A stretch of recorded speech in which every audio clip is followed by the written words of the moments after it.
Writing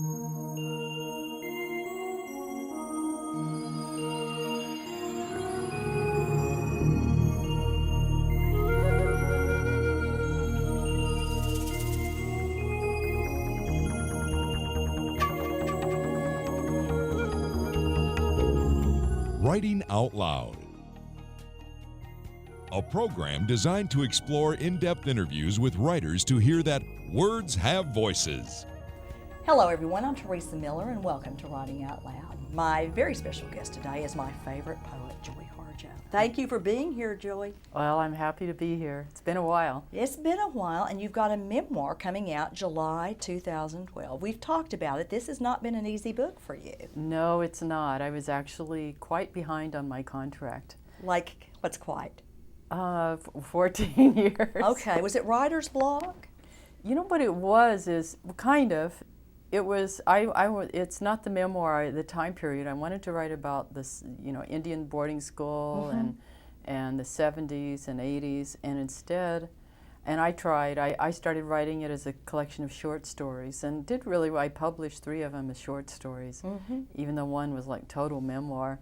And then I let it sit for a while. Meanwhile, I did other books and 4 CDs in that time of music, and then my editor Jill said, okay, we're calling the book in, you need to turn it in.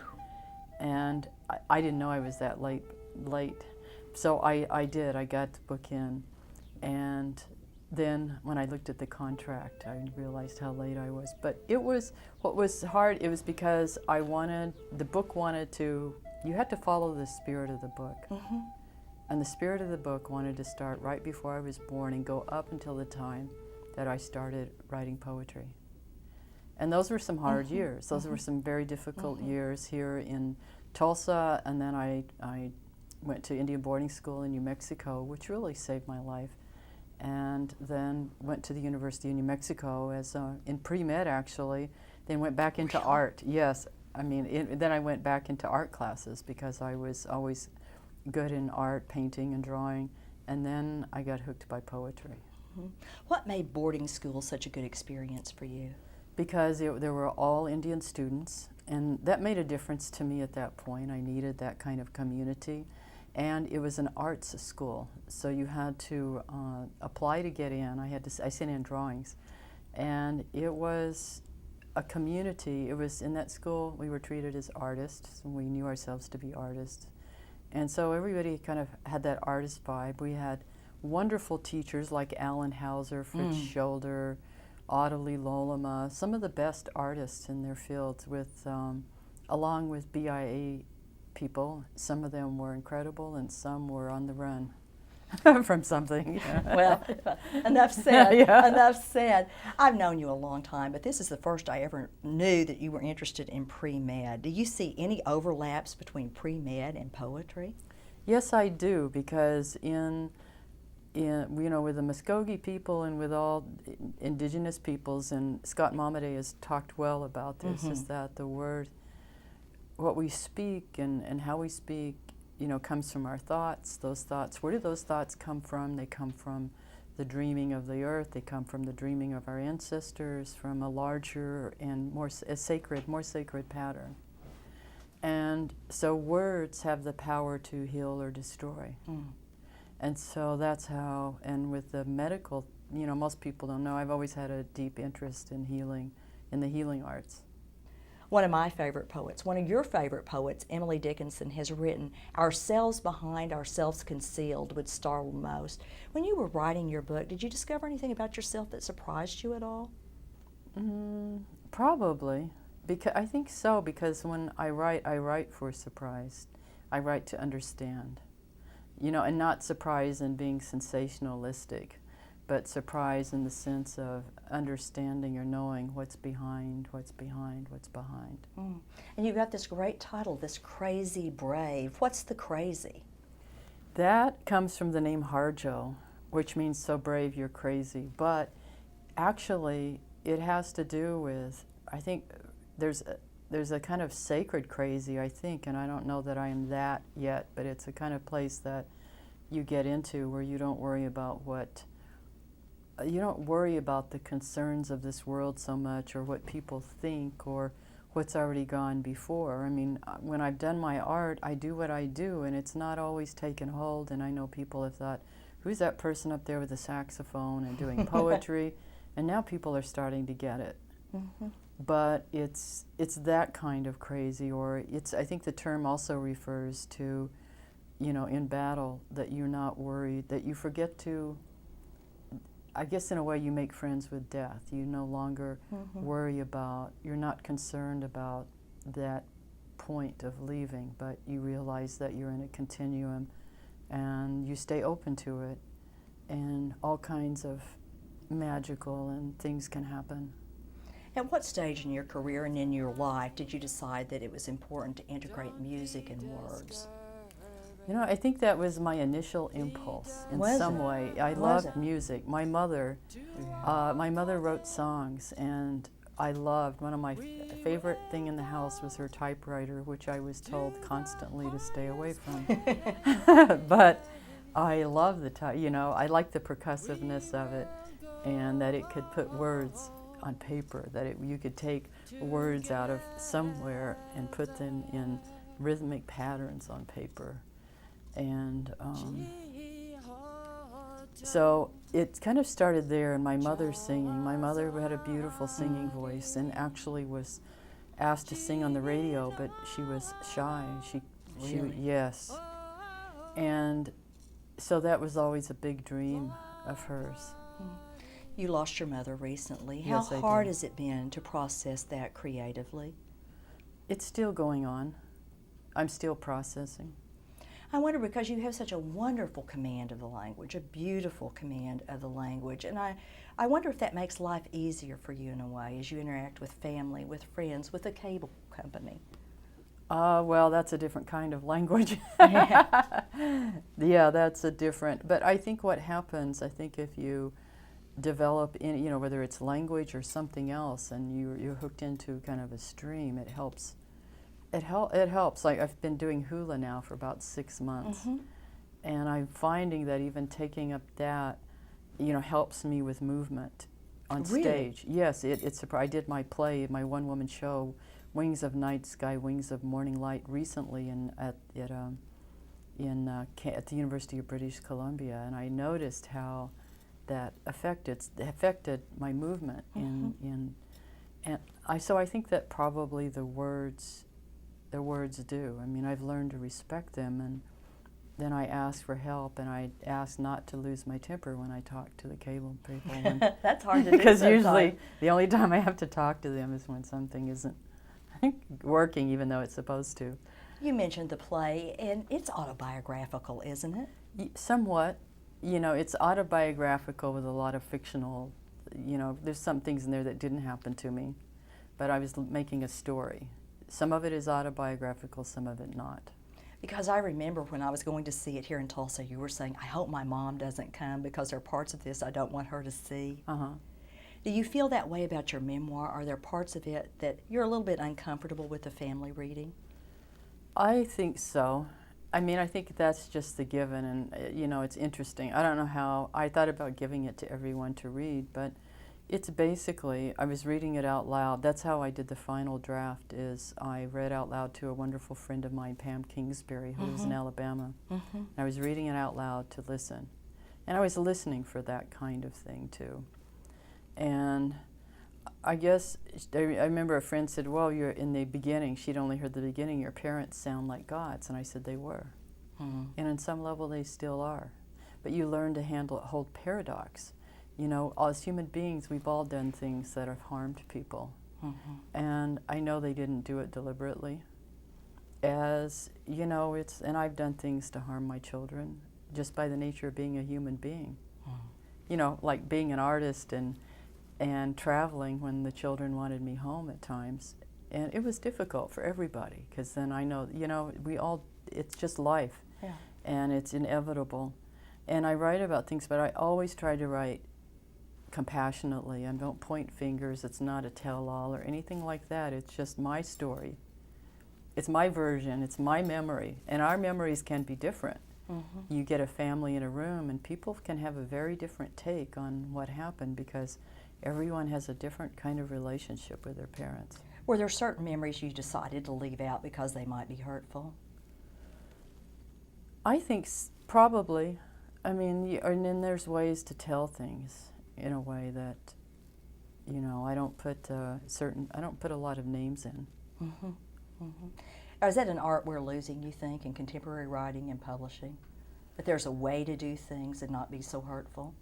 I think so. I think that the society's gotten very surface and sensationalistic and what's going to sell. I mean, that's what comes up, what's going to sell, what's going to get attention. And I know of some writers who work in that way, that they're, let's see what I can do to get more attention and have people look at me or buy my work. We've talked about the crazy. What about the brave? That's something I feel that I'm not very brave at times. Really? Because you've been so out there. You've done a lot of unconventional things with your performance work. Yeah, and it has been. I mean, I've been out, but I consider I come from a brave ancestry, you know, with a lot of, in my father's side, like several major tribal leaders, including Osceola and Manawi and Samuel Shakota, and you know, there's a lot of that on my father's side. And then my mother is a very brave person. She went through great difficulty, and that's in the book because we were all part of that story. And yet she was, you know, she was brave. She was brave as she went through horrible pain and never complained. And so Crazy Brave is the title that I aspire to. There's a few times in the narrative that I say, and I wasn't brave at all. But maybe it's about learning how to be, the book is about learning how to be brave, or how poetry or, you know, an art, or, you know, how you take something and try to gain an understanding about it. One brave decision I think you made is you get your Indian DNA from your dad, and you made the decision to live as Muskogee Creek. How critical has that been to who you are as a woman and as a poet? Yeah, it's not something I decided. And actually, my mother was Cherokee too, Cherokee and Irish, and some French, and my father Creek. It's not. It was always there. It's not anything I decided. Okay, well, I could be French over here. Maybe I'll be Irish, but I think that people are born into a stream of ancestors. And I've seen this with my grandchildren, that there's certain ancestors that claim them. I have one granddaughter who has a Navajo grandmother who was with her when she was born. And they all come in, when they've all come into the world, somebody has been with them.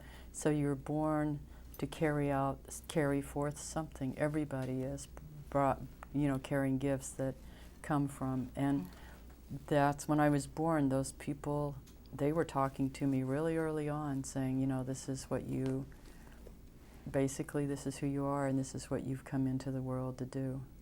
You've written a beautiful coming-of-age story for a girl becoming, which is dedicated to your grandchildren.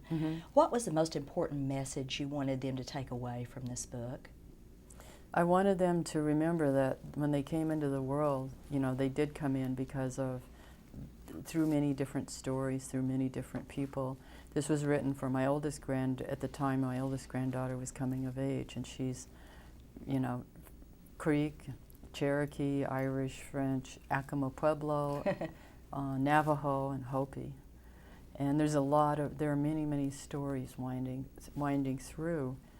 And I just wanted her and all of them and anyone who reads the book to understand that, you know, we're part of such an immense weave, a rich weave of stories and songs, and it's all for the, you know, whatever the trials, and we came here to be challenged, that it's all to learn something, and everything you learn really doesn't stop with you, it becomes stuff or footholds for the next generations. So that my Aunt Lois Harjo, who I love dearly, and she was one of my closest relatives, you know, all the work she did at the Creek Council House and with the arts for, you know, Native arts, that's all, you know, it was planted in me, just as it's planted in some of my grandchildren. And then other things get planted, so. That's great. That's beautiful. I wonder if I could get you to read a couple of passages here. Okay. Yeah, this is towards the end of the book. Praise and give thanks for each small and large thing. May you grow in knowledge and compassion and beauty. Always within you is that day your spirit came to us, when rains came in from the Pacific to bless. Clouds peered over the mountains in response to the singing of medicine plants who danced back and forth in shawls of mist. It's beautiful. Just beautiful. As you were reading, Joy, we were showing some illustrations with the book. Tell us what it was like working with an illustrator. Mercedes McDonald was wonderful, and what I liked is that she was open. We had a lot of talks at the beginning about the concept, and we worked on, you know, some of the ideas for the design and what some of the images might look like. But she's a wonderful artist. Yeah. Are you always pushing yourself that way as a poet, looking for ways to see your work from a new perspective, whether it be illustrations or the plays or the music? Is it all an ongoing process? I think so. I really can't stop it. You know, it's well, just... and you've been writing for so many years, and it doesn't seem to get any easier for you because you're always setting new boundaries for yourself. That's true. Yeah, I do, and that makes it difficult. Sometimes I think it would be better if I just stayed in a groove and then developed that groove. But I can't work, that's just not me, and I can't work that way. And because you're so out there as a poet, I imagine you get a lot of response from people who come to you and say, you know, Joy, this poem meant so much to me at a particular time in my life. What does that do to you? You know, I say thank you for the work, the spirit of the work, which isn't me. It just comes through me, and then I take care of it by crafting it. But it really, you know, a lot of my poems are now being used for births and deaths and weddings. And that really touches me. Well, sure, yeah. They become milestones. Absolutely milestones. Well, I had told you earlier that a poem of yours that was a milestone for me was when my father died. And of course, there are condolences, the standard ones that we get and everything, and none of it really worked for me. And I kept rereading this poem of yours, Perhaps the World Ends Here, and I thought I'd get you to read it. Yeah, I think this is one of the best poems. Oh, I love it. Perhaps the world ends here. The world begins at a kitchen table. No matter what, we must eat to live. The gifts of earth are brought and prepared, set on the table. So it has been since creation, and it will go on. We chase chickens or dogs away from it. Babies teethe at the corners, they scrape their knees under it. It is here that children are given instructions on what it means to be human. We make men at it, we make women. At this table we gossip, recall enemies and the ghosts of lovers. Our dreams drink coffee with us as they put their arms around our children. They laugh with us at our poor falling down selves, and as we put ourselves back together once again at the table. This table has been a house in the rain, an umbrella in the sun. Wars have begun and ended at this table. It is a place to hide in the shadow of terror, a place to celebrate the terrible victory. We have given birth on this table and have prepared our parents for burial here. At this table we sing with joy, with sorrow. We pray of suffering and remorse. We give thanks. Perhaps end at the kitchen table while we are laughing and crying, eating of the last sweet bite. Wow.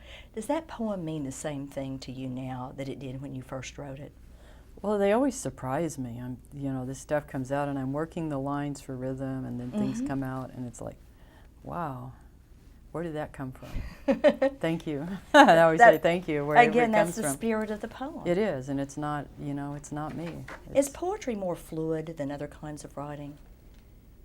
It can be. It's kind of a different, it's different from other writing, even though there's similarities. Even writing the memoir, I probably rewrote that thing 50 times. What were you looking for in the memoir that you had to keep redoing it? Well, I had a very poetic idea of doing it at one point, and I was very pleased with myself at the structure. I'm going to put this little section here, I'm going to do it all in little sections, and then they'll go from here to here. But the sections that my editor said, no, it needs to be a narrative. The narrative parts are strong, and you need to connect the narrative. I thought, oh no, I can't do that.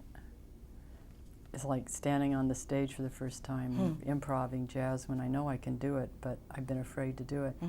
But I did that. And then I decided to make a narrative. And then, because I'm a poet, I'm listening to the language. When you do step out on stage as a poet, do you ever feel vulnerable? Do you ever feel, well, for lack of a better term, stage fright? Oh, I used to have horrible bouts of stage fright. Really? Yeah. And then I just learned to listen, and that's what helps. If I just listen, then I'm okay. At least I just listen to the music, and then I'm all right. One of your most famous poems is She Had Some Horses. Do you get tired of people forever coming up to you and asking you what that poem means? Just look in the newest version, there's a preface that addresses that. And I put it on my website, so I can always say, just go to my website, or there's a preface that talks about the horses. Do you sometimes think we make a mistake by trying to make a puzzle out of poems? No, because I've always said one reason that America is so, well, there's probably several reasons that they're far away from the poetic mind, is that, it's probably not even taught in schools, but the overall message, and I got this message growing up, is that, except from my mother, and so I was more open to it, because my mother loved poetry, is that it was scary. And then when we had poetry and taught in the schools, first thing the teacher would say, what does it mean? And we're saying, well, how do we know what it means? It was in 1600 or 1700, and these guys are in England or France, and how do we know? And so I've just told students, if you listen to songs on the radio or songs on the internet, you don't ask, what does this mean? You listen to it. You experience it. Yeah, and that's the same thing with poetry. You know, as I read this poem, and I think it's such a stunning poem, I can hear those lines over and over and over in my head. She had some horses she loved. She had some horses she hated. They were the same horses. Did you know that that was the way to finish this poem? I had no idea. I don't know where that poem came from. Really, you don't? Yeah, I had no idea. But you know where the horses come from? Yes. And talk to us a little bit about the horses. There was, I'm 7 generations from Manahui, who was quite a horse person. And he fought, against Andrew Jackson in the move to Indian Territory. Good for him. Yeah, but he was known he could get on a horse and arrive long before it was physically possible. And there are still some people who know how to do that, I think. And then for me, and so the horses, it's interesting because you never know with the creative, I didn't sit down and say, I'm going to write She Had Some Horses. But I realized later how the book started. The spirit of the book came when I was driving from Las Cruces, New Mexico, back up to Albuquerque after helping sew together my first little chapbook. And after that time, and the horses appeared to me, a horse appeared to me while I was driving. It was like an old friend. I could smell the horse and feel it, and my heart just broke wide open, and I think that was the opening. There's a new book out, Soul Talk, Song Language, which is a collection of interviews with you. Do you think that this works as a companion book to the memoir? I suppose so. I mean, because it's written around, a lot of it are interviews, and some are articles, or my columns from the tribal newspaper, the Muskogee Nation News, and others are essays like This I Believe. One I did for the This I Believe NPR series is in there, and photographs. And I think so. I mean, because the memoir was really, I think it's really a piece about how I see the world, or how I think about the world. What do you think are some of the most common misconceptions about you? That's a good question. I know. I don't know. I know that some people used to think I was stuck up. Really? And see, I would never think that. Yeah, and that was years ago, and that was because I would be too shy. I had to learn how to walk into a room and look at people and shake hands and speak to people. It's your mother's shyness coming through you, too. Yeah, I don't know. I never saw her as shy, though. It's interesting. I always saw her as extremely outgoing and liked to talk to everybody. Well, there's a new postscript to your memoir, and that is you've moved back to Oklahoma. Yes, I did. Why is it easier to call Oklahoma home now? I don't. I think it might have to do with a memoir. I think it has to do with coming to terms with a story that almost destroyed me. Mm-hmm. And I think that even the story of Oklahoma is part of that. You know, the story of a place that basically, you know, this was Indian territory, Mm-hmm. and how the whole history, you know, the history of Oklahoma with Native people is not an easy one. Have you had a love-hate relationship with the state? Yes, I have. Sometimes I still do, but I get here and then I'm out walking around, and the people, there's some wonderful people here, and yet there's a lot that needs to be healed, and still. Is it the state that's changed, or have you changed? I don't know that the state has been changed that much. I've seen more racism here than I have in almost any other state except Western Oregon. Oh, You know? that's all. Yes. But yeah, I've seen a lot of it here. And yet there's everybody always says, well, I'm part Indian, everybody's Indian, Mm-hmm. or so on. But I think that I think I've changed, and you know, I think things change in some ways, they don't at all. What do you want people, Joy, to take away from your memoir? I don't want them to think about it. I think the memoir is about a lot of people, and when I've read pieces of it on the performing, a lot of people come up to me, a lot of women come up and say, that's my story. So it's the story of a lot, it's not just my story. And that's what made me able to do it, is to realize I'm not writing about me. I didn't want to, that was what was funny, is I realized that, I thought, why did I sign on to do a memoir? I don't want to write about myself. But I wrote about a journey, and I wrote about learning to listen. It's really about learning how to listen to that wise self, who is also the poetry voice, the saxophone voice, the dancer, the healer, the healing force. I mean, it's all and we all have that. Joy, thank you so much for being here. Congratulations on Crazy Brave. And thank all of you for joining us on Writing Out Loud.